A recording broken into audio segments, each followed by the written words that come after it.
बुद्ध मत के कदीम लिटरेचर के मुताबिक महात्मा बुद्ध ने तंग आकर क़यामी बरगद के दरख्त के नीचे कुदरत से आखिरी जंग शुरू कर दी। इसकी जिद थी, मैं नहीं या फिर मेरा सवाल नहीं। कुदरत को 21 दिन बाद महात्मा की जिद पर प्यार आ गया और उसने महात्मा से पूछा, बताओ क्या पूछना चाहते हो। महात्मा ने सिर्फ एक सवाल किया, इंसान दुखी क्यों है। कुदरत ने मुस्कुराकर जवाब दिया, ख्वाहिश। महात्मा ने लंबी सांस ली और अपना भरत तोड़ दिया।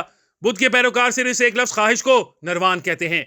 पूरा बुद्ध मत सिर्फ एक फलसफे पर खड़ा है और वो फलसफा ख्वाहिशात। उनका कहना है कि इंसान के दुख और ख्वाहिशें डायरेक्टली प्रोपोर्शनल हैं। ख्वाहिशें बढ़ेंगी तो दुख भी बढ़ जाएंगे और ख्वाहिशें कम होंगी तो दुख भी कम हो जाएंगे। ये मुमकिन ही नहीं आप अपनी ख्वाहिशें बढ़ाएं और आपके दुखों में इजाफा ना हो।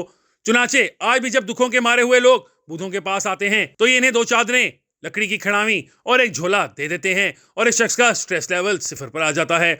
महात्मा बुद्ध के पास एक शख्स आया और उसने कहा, महात्मा मेरे पास सब कुछ है लेकिन मैं इसके बावजूद क्यों परेशान हूं।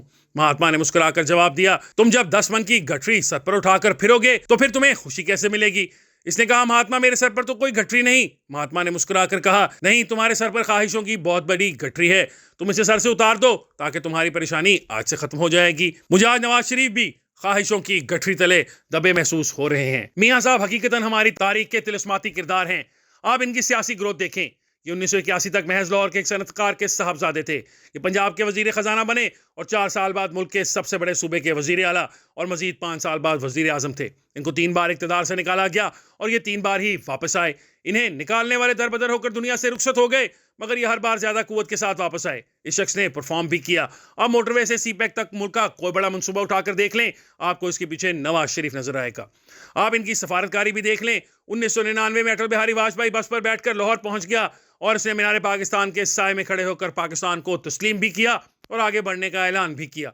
वो नरेंद्र मोदी जो इमरान खान की कॉल सुनने के लिए तैयार नहीं था, वो चलकर नवाज शरीफ के घर आया और 70 साल के मसले हल करने के लिए तैयार हो गया। नवाज शरीफ की वजह से सऊदी अरब पाकिस्तान को मुफ्त पेट्रोल देता रहा और अरब हमारी इकॉनमी को सहारा देने के लिए अपने अरबों डॉलर हमारे स्टेट बैंक में भी पार्क करते रहे। दुनिया भर की मुखालफत के बावजूद चीनी सदर ने पाकिस्तान में सीपैक भी शुरू किया। आज भी अगर कोई शख्स भारत, अमेरिका, चीन, रूस और अरबों को पाकिस्तान के करीब ला सकता है तो इसका नाम नवाज शरीफ है। ये पाक भारत बॉर्डर भी खुलवा सकते हैं और ये अमेरिकी सदर को भी पाकिस्तान ले आएंगे। चुनाचे पाकिस्तान की तारीख और मौजूदा हालात में नवाज शरीफ जैसा एक शख्स भी नहीं, लेकिन इसके बावजूद ये भी हकीकत है, मियां नवाज शरीफ 2024 का इलेक्शन हार चुके हैं और अवाम ने इन्हें अमलन मुस्तरद कर दिया है। आज अगर लाहौर के अन्य 130 के फॉर्म 45 खुल गए तो मियां साहब 16,000 वोटों से हार जाएंगे। मियां शहबाज शरीफ, मरियम नवाज, ख्वाजा आसिफ और राना तनवीर की सूरत हाल भी मुख्तलिफ नहीं।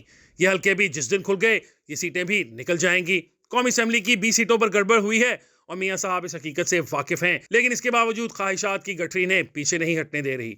मैं इमरान खान की गवर्नेंस और फैसलों का नाकिद था और आज भी हूं, लेकिन इसके बावजूद मैं तस्लीम करता हूं अवाम ने इन्हें मैंडेट दिया और इनकी 125 सीटें बनती हैं। चुनाचे इक़्तिदार इनका हक है और जो भी शख्स, पार्टी या ओहदेदार इस मैंडेट को नहीं मानेगा वो मुल्क और जमहूरियत के साथ ज्यादती करेगा। लिहाजा मियां साहब को फौरी तौर पर 2 काम करने चाहिए। इन्हें अपनी शिकस्त मानकर हाफिज नईमुर रहमान की तरह PTI को उनकी नशिस्तें लौटा देनी चाहिए और खुले दिल के साथ इमरान खान को हुकूमत बनाने की ऑफर करनी चाहिए।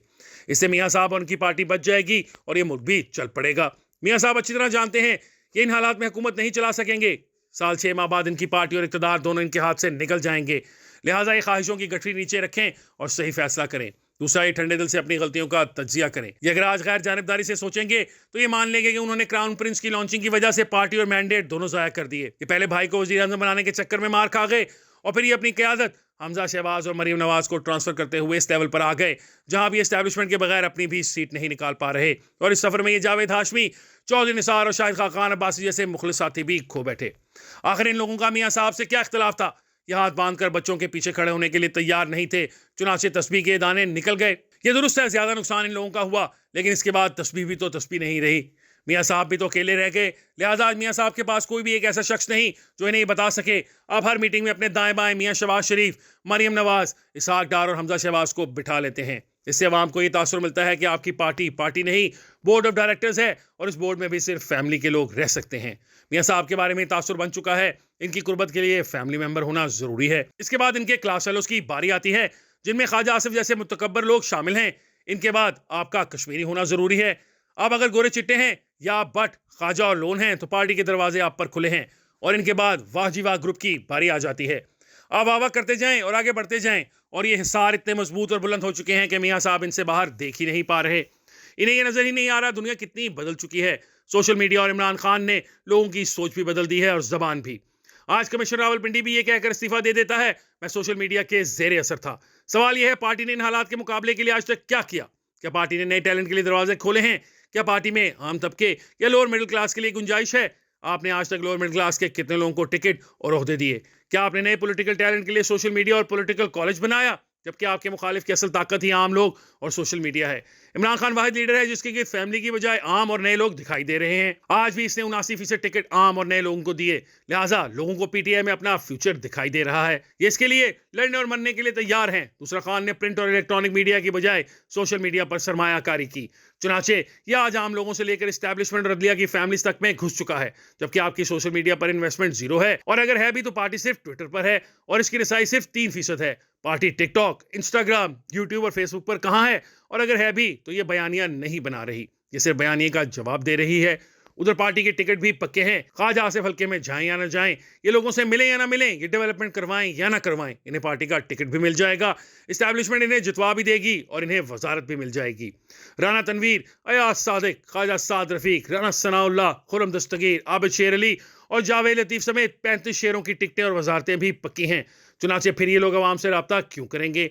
ये इनके गंदे हाथ और पसीने में भीगे जिस्म क्यों बर्दाश्त करेंगे? दूसरा, जब सबको मालूम है कि हम ख्वाह 10 मरतबा शहीद हो जाएं लेकिन हम पार्टी के सरबराह बन सकते हैं और ना वजीर आला और ना वजीर आजम, तो फिर लोग दिल से आपका साथ क्यों देंगे? ये अवाम की खिदमत भी क्यों करेंगे? जब मरीम औरंगजेब को ये मालूम होगा कि मुझे सिर्फ मियाँ साहिबान, मरियम नवाज और हमजा शहबाज के साथ नजर आना चाहिए, तो फिर ये टेलीविजन शोज में क्यों जाएंगी? ये मीडिया के साथ क्यों ताल्लुकात बेहतर बनाएंगी? चुनांचे ये पार्टी की पहली सेक्रेटरी इत्तलात हैं जो 8 वर्षों से टेलीविजन शोज में नहीं गई। क्यों? क्योंकि ये जानती हैं मुझे किसी हल्के की जरूरत है ना सहाफती गुडविल की। मेरे लिए सिर्फ शरीफ फैमिली काफी है। मैं एमएनए भी बन जाऊंगी और वजीर भी। जबकि दूसरी तरफ इमरान खान के पास सिर्फ वो नुक्ता है जो उसका बयानिया कैरी करता है। जिस दिन शिबली फराज टीवी से गायब होता है वो उस दिन घर चला जाता है।